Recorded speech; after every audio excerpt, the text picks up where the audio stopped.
Hello students. Today we will go through cardiovascular disease and therapeutic lifestyle changes for CVD, that is cardiovascular diseases.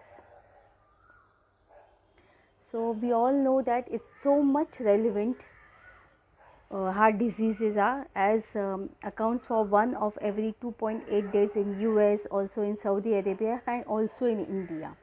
And leading cause of death among both men and women is, we always say, it's heart attack, heart disease, that is cardiovascular disease. So improving diet and lifestyle is a critical component of CVD risk reduction. So what can we do? Like what are the diet and lifestyle goals for reducing the risk? Is consume an overall healthy diet, aim for healthy body weight, aim for recommended levels of LDL cholesterol, HDL cholesterol and triglycerides. We should have normal blood pressure, normal blood glucose level, be physically active, avoid use of and exposure to tobacco products. So this all healthy dietary patterns basically reduces risk of CVD. So rather on focusing on the single nutrient of food, aim to improve whole diet. Obesity as an important independent factor for this heart disease.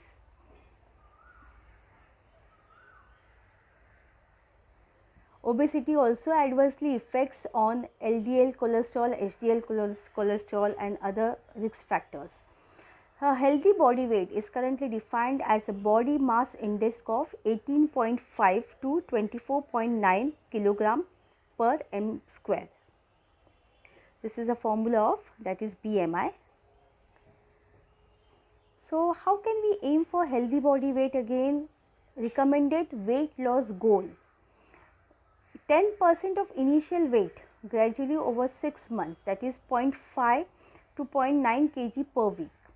Low calorie diet, 1000 to 1200 kilocalories per day for most women, whereas 1200 to 1600 kilocalories per day for most men. But very low calorie diets less than 800 are not recommended. So increased LDL cholesterol increases the risk of developing CVD. So goal is to keep in LDL under control. And what are the determinants of increasing LDL cholesterol? Dietary saturated fatty acids, dietary trans fatty acids, dietary cholesterol or excess body weight. HDL cholesterol inversely associated with risk of developing CVD. Non-genetic determinants of low HDL cholesterol are hyperglycemia, diabetes, hypertriglyceridemia, very low fat diets, excess body weight. So levels less than 50 in women and less than 40 in men are considered one of the criteria for classification of metabolic syndrome. This, if not understood, can contact me or can have a talk to your family doctor for details of the this HDL and LDL cholesterol. So we should have our desirable lipid profile, that is triglycerides also are very important in this. Then normal blood pressure, which is less than or 120 by 80 is basically normal blood pressure. Less than or increase can be problem. So this is aim for normal blood pressure, as we have to always keep our blood pressures on the normal side. So this is like weight reduction, eating plan, sodium restriction, aerobic physical activity are all for the normal blood pressure recommended for this. Then again DASH diet, we say for normal blood pressure we should have a carbohydrate rich diet that emphasizes on fruits, vegetables and low fat dairy products, which includes whole grains, poultry, fish, nuts, reduced in fats, red meat, sweets and sugar containing beverages. A normal fasting, to know about normal blood glucose level, we should know that normal fasting blood glucose level should be equal to or less than 100 mg, whereas fasting blood glucose level more than 126 is supposed to be known as a diabetic. So, what should be our aim? To decrease calorie intake, increase physical activity and decrease insulin resistance to improve glucose control. In non-diabetics, weight loss and increased physical activity can delay onset of and possibly prevent diabetes. So, to be physically active, you have to regular do any cardio exercises or yoga exercises which improves cardiovascular risk factors, and it also lowers risk of developing other chronic disease like type 2 diabetes, osteoporosis, obesity, depression, breast and colon cancer. Avoid uses of tobacco. So, eliminate use of tobacco products and minimize your exposure to second-hand smoke. Concern about weight gain should not be reason for continued use of tobacco products. So, what are the recommendations of daily physical activity? So, moderately intense cardio 30 minutes a day, 5 days a week, or you can have intense cardio 20 minutes a day, 3 days a week, or just 8 to 10 strength training exercises, 8 to 12 repetition of each exercises twice a week. And in the yoga activity, we recommend Surya Namaskar. You can have daily Surya Namaskar of minimum of 6 sets. This is a recommendation. It acts like cardio exercise only.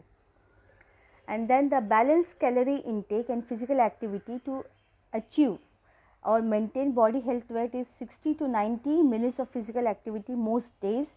Exercise may include walking, jogging, swimming or biking.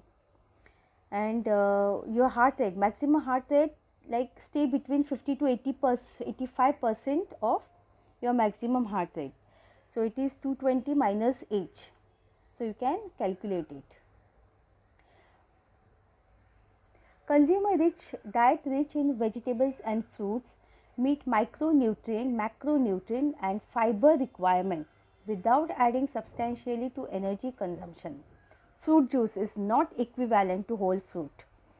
And other preparation techniques that preserve nutrient and fiber content without adding unnecessary calories, saturated or trans fat, sugar and salt are recommended. For salt, again I would recommend have a sand salt or rock salt and not the normal salt. Then choose whole grain, high fiber foods, soluble or viscous fiber. Insoluble fiber has been associated with decreased CVD risk and slower progression in high risk individuals. Dietary fiber may promote satiety by slowing gastric emptying, leading to overall decrease in calorie intake. Consume fish, especially oily fish, at least twice a week. Facilitate displacement of food higher in saturated and trans fatty acids from diet, for example, fatty meats and full fat dairy. Consumption of 2 servings per week of fish high in EPA and DHA associated with reduced risk of both sudden death and death from CAD in adults. This which fish is in high EPA and DHA you can get from net. Just search in Google. Limit intake of saturated fat to less than 7% of energy and trans fat to less than 1% of energy and cholesterol to less than 300 mg per day. So, choosing lean meats and vegetables are alternatives, selecting fat free skimmed milk and low fat dairy products or minimizing intake of partially hydrogenated fats. Then minimize intake of beverages and foods with added sugars. This will lower total calorie intake and promote nutrient adequacy. Choose and prepare foods with little or no salt. A reduced sodium intake can prevent hypertension in non-hypertensive individuals. It can lower BP, then also associated with reduced risk of atherosclerotic cardiovascular events and congestive heart failure.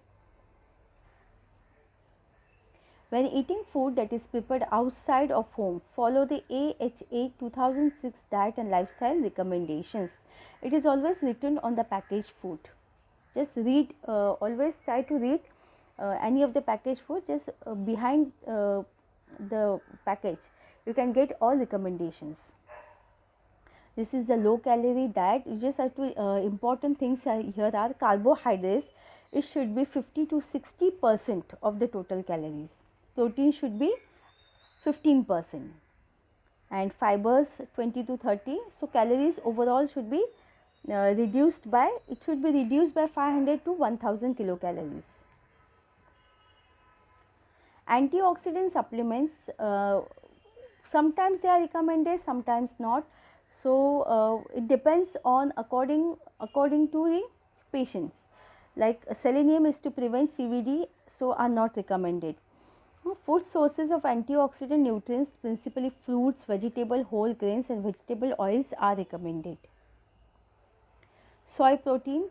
Evidence of direct cardiovascular health benefit from consuming soy protein products instead of dairy or other proteins is minimal. Folate and other B vitamins. Available evidence is inadequate again to recommend folate and other B vitamins as to means of CVD risk at this time. So any of the antioxidant or supplements decreases CVD is not has not been proved. Fish oil recommends that patient with documented CHD eat fish, preferably oily fish, at least twice a week. Plants lower HDL cholesterol levels up to 15%. Maximum effects are observed at plants or sterol intakes of 2 gram per day. To sustain LDL cholesterol reductions from these products, individual needs to consume them daily.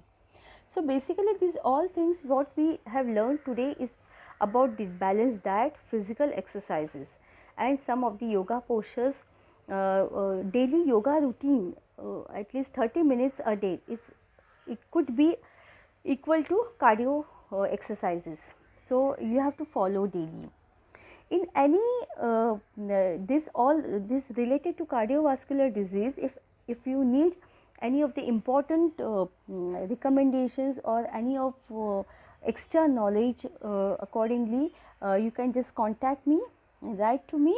We will again can have description, because this was just at the superficial layer to make you understand what is cardiovascular disease and how can we prevent it. Okay. Thank you.